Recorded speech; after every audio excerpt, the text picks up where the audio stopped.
Bueno, es que tú y la ahí está justamente, siempre en la psicología estuvo, es decir, la psicología tiene un problema que es que estudia un objeto que no sabemos exactamente qué es. Es decir, no sé, hay ciencias, la ciencia de la atmósfera estudia la atmósfera, sabemos lo que es la atmósfera, podemos entenderla mejor o peor, pero sabemos lo que es, la química estudia las moléculas, sabemos lo que son las moléculas, pero la mente es una suerte de eufemismo para algo que es un intangible, es algo que es difícil de entender exactamente qué es. Y de hecho, uno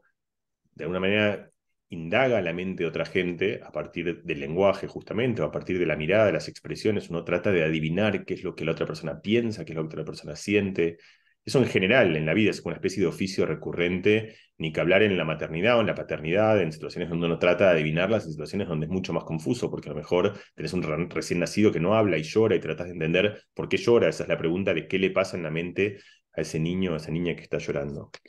Y entonces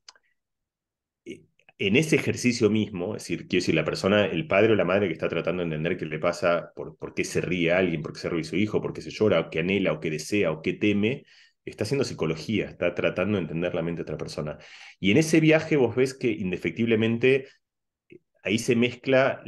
casi como la mente que cada uno mejor conoce, que es la propia, y cada uno de alguna manera proyecta ideas sobre las mentes ajenas que tienen que ver con cómo nosotros pensamos, con cómo nosotros sentimos, y eso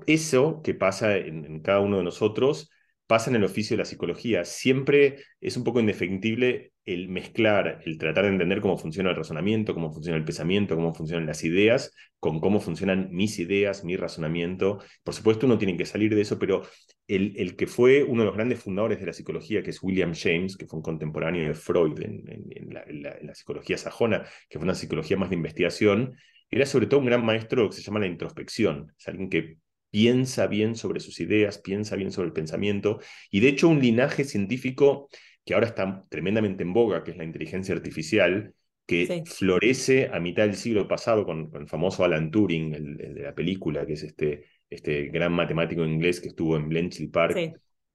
sí. salvándonos, digamos, o salvando a los aliados de la guerra contra los nazis, y él inventa la inteligencia artificial, y si vos lees los textos artificiales, él trataba de pensar cómo hace una máquina para pensar cómo hace una máquina para pensar, y lo que utilizaba era su propio pensamiento. Entonces él reflexionaba y se preguntaba, bueno, ¿cómo hago yo para sumar? Es algo que sale, parece 4 más 7, pero ¿cómo funciona mi cabeza para hacer eso? Y entonces, en esa algoritmia introspectiva, él trata de proyectarla, en este caso, no a mentes ajenas, sino a máquinas, y así se funda la inteligencia artificial. En cualquier caso, la idea de emular mentes empieza siempre con la observación de la mente de cada uno de nosotros, es un poco indefectible.